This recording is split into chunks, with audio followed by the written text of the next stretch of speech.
Potato Diary on this instant reaction to the NFC Championship game between the Detroit Lions and the San Francisco 49ers. My name is Peter Klein. Thank you very much for checking this one out. If you want one of these for the AFC Championship game, it's already been done on this site, as well as for the WWE's Royal Rumble. What we are going to be talking about today is Detroit really fumbling away a victory against San Francisco. If you like this video, make sure you physically like it. That helps out a lot. And subscribe to the channel. Also, you can follow me on social media, Twitter, Instagram, and TikTok. I am at PrimetimeKlein, twitch.tv/PrimetimePK. And you can email the show, couchpotatodiary@yahoo.com.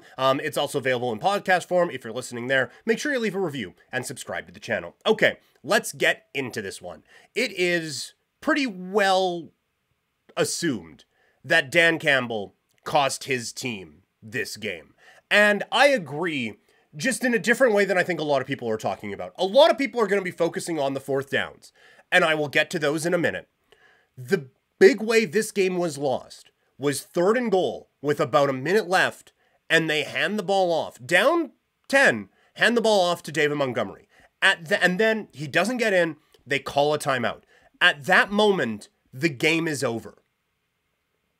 Simply put, the game is done at that time. That is a gigantic strategic error that you simply cannot have.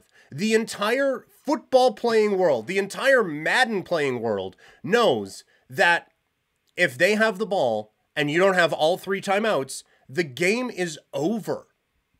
It's done. You cannot rely on the onside kick. You cannot rely on, like, hey, maybe we'll stop on the run and we'll get the ball back with like 10 seconds left. Like, San Francisco was smart enough to know to not let you have that. They cost themselves in that moment. That is a spectacularly dumb play call. It is a spectacularly dumb decision to then call the timeout. If you're going to do that, have 2 plays ready and rush to the line for 4th down. You cannot use a timeout in that situation. Cannot be done. It is a failure on all levels to call that play and not have anything ready after it, to have to call the timeout. Really, it shouldn't have even got down to there. It should have been, at some point, we're taking 3 shots to the end zone here. We got a minute and a half left. We can't fuck around down at the goal line. We're taking 3 shots here. If we don't get it, we're kicking a field goal. That has to be it. The end of discussion. To just, okay, well, now we're going to get it down to the 3, and now we're going to get down to the 2, and now we're, oh, and here we go. No. This is for a chance to go to the Super Bowl against the San Francisco 49ers. You, at some point, have to just accept, like, look, we're not going to get it here, kick the field goal, and live to fight another day. Try to get the ball back with 3 big stops on a run, which, by the way, we're pretty good at doing. I get Christian McCaffrey kind of cooked you at it sometimes this game, but that is your only chance. To put your entire season on recovering an onside kick is a disaster of a decision that cost the Detroit Lions in this game dearly. Awful, awful, awful decision. The early 4th down, go for it in the second half, I didn't really have much of a problem with. It does suck that immediately the entire game turned around. So it becomes a bit more difficult to defend because, like, as soon as they do that, San Francisco's like, well, guess we're just winning now. And then the pass bounces off of a guy's face mask, and Ayuk comes up with the big play for the touchdown, and then there's a fumble, and now all of a sudden the game is tied or whatever it ends up being, and you're just like, what the shit just happened here? Like that, I completely understand that one was just like, you already are kind of rolling here a little bit. Let's see if you can really, like, foot on the throat. And by the way, like, the play call was that Reynolds just dropped it. So that was a bit difficult, but not indefensible. The other one, when you're down by 3 with 7 minutes to go, and the half has gone the way it has, like, your offense hasn't been able to do anything. They first half, excellent. 3rd and 12, yeah, we'll run a draw and get a 1st down. 3rd and 18, whatever, we'll throw a quick pass and just get there for a 1st down. They were getting anything they wanted. That wasn't happening in the second half. Adjustments had been made. You have to adjust how you are viewing this football game. And they go for it on 4th down by 3 in, like, chip shot field goal range, and they don't get it. And like at that point, the game does feel over. That is the one I have the bigger issue with than the early one. The early one, it's whatever. We're Detroit Lions football. And I understand you have this identity of a team going for it, but at some point, you have to have the identity of a team that wins football games. And you kick the field goal there, it's a tie game. Your defense hasn't been able to stop a nosebleed, I understand. But even if you kick the field goal, San Francisco gets the ball back and marches it down the field, which, by the way, they did, you still at least have the ball, and it's a one-score game. And you can go down there and try to win. Or tie, or whatever. If you want to do the, we're fucking crazy, man, go for 2 in a game that's down 7. Right? Like, just do it that way. But to not kick the field goal there, to not take the points and tie the game. And I am the furthest from the take the points guy, right? Like I am very aggressive in where I want teams to be going for it on 4th down. That was not the spot. That was 100% not the spot to go for it there. That was 100% the spot to, all right, take the layup, kick the field goal, let's just move on.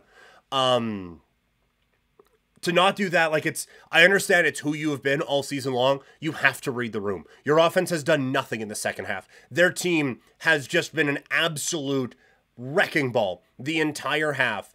And you now have a chance to build some momentum here. And I understand momentum is a hotly debated thing all of a sudden. I don't know how you can say it doesn't exist when you see how this football game played out. Like momentum isn't real. It just so happens that one team dominated the first and one team dominated the second. It wasn't because they were able to pick up momentum or anything like that. Now, maybe it can be a touch overrated. I'll grant you that, but it exists. To not be able to at least stop the bleeding for a second and be like, hey guys, we're tied with 7 minutes left in the NFC Championship game. We would have taken that all season long if anyone would have offered that to us. Now we are in this spot. We are a couple of good plays away from winning this football game. Let's go do it. Instead, they don't make the play. The offense comes back, heads down, and San Francisco runs it down their throat and ends up winning the football game and just putting it out of reach. That is a spot where, like, you just, I understand it's your aggression and it's whatever, but that cost them as well. Not as much as the 3rd down play, but that one cost them. To always be the team that goes for it or to never be the team that goes for it, each of them has flaws. I think you should go for it more, and I understand the math would tell you if you just always go for it, then eventually it plays out 50-50 or whatever. But, and it's not a guarantee that the kicker makes a field goal, right? But, I just don't think you can just always be the team that goes for it. I think you can be the team that goes for it more than anyone else. But the always goes for it thing in that spot, like that spot was dying for this team to kick that field goal. And it just, I thought it cost them. You have a chance with 7 minutes left to tie up the NFC Championship game in a game where you are a 7.5-point underdog. I think you got to take that. I think you have to take that chance. This was a great recovery by San Francisco. This was the exact type of win that no one thought San Francisco could put up.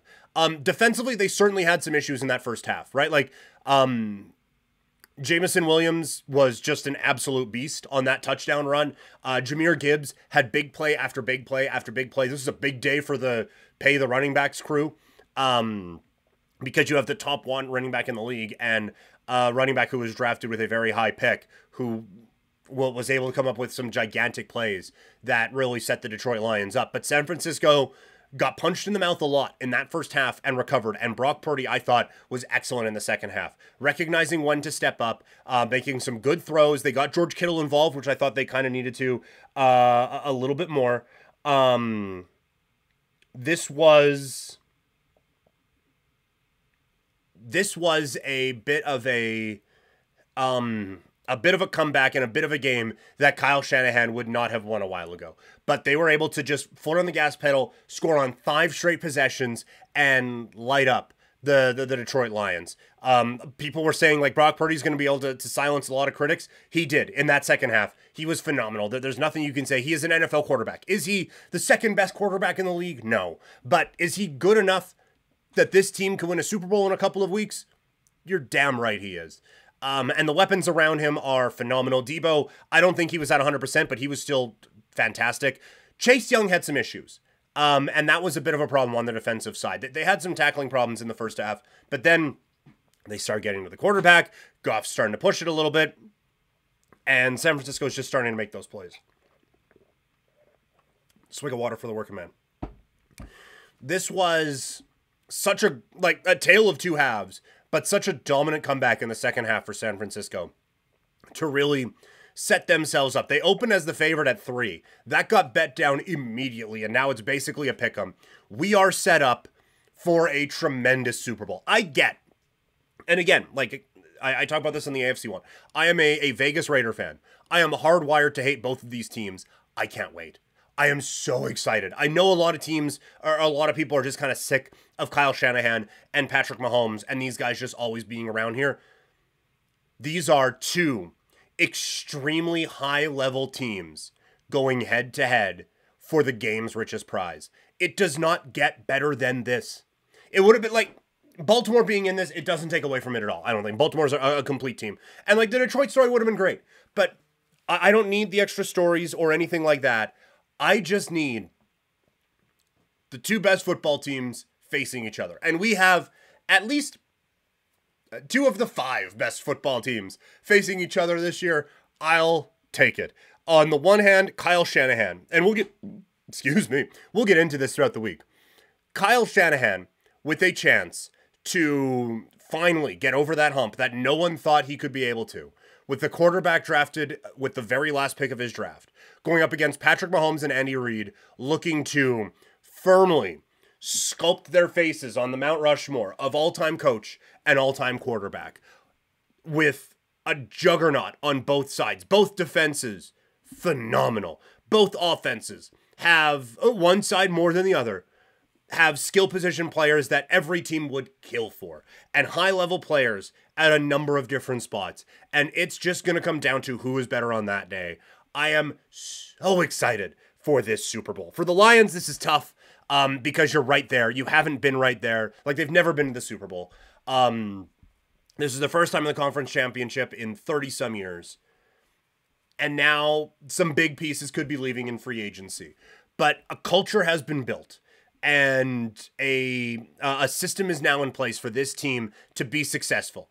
I'm not saying they're going to get back to this point. They may not. This is a really tough spot to get back to. There's 32 teams in the NFL. You were one of the last 4.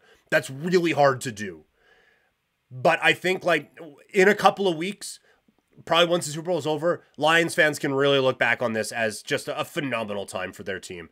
And hopefully the start of something. Because this was fun.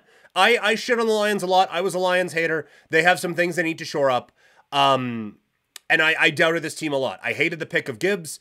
I thought that this team was vulnerable all season, and they were a couple of plays away from shoving it in my face. I mean, they did. They shoved it in my face. They got to the NFC title game. But they were a couple of plays away from shoving it in my face and making it to the Super Bowl. Good on them for doing that. All right, that's going to do it for the show today. Thank you guys so much for tuning in. Like I said, there's going to be 5 podcasts this week, like always. 3 of them were today.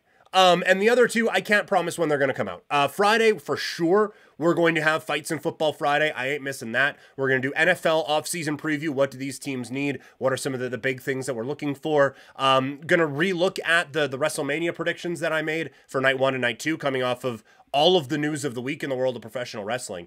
And we'll get into some MMA talk as well as we look at the Frankie Edgar legacy as he goes into the Hall of Fame. Plus, Munguia against Ryder was a battle for the ages in boxing. So going to dissect that at some point too this week. Thank you all so much for tuning in. For updates, follow Couch Potato Diary on Facebook. Follow me on social media, Twitter, Instagram, and TikTok. I'm at Primetime Klein, twitch.tv/primetimepk, and you can email this show, couchpotatodiary@yahoo.com. Thank you all so much for tuning in today, and I'll talk to you guys sometime later this week. I'm out.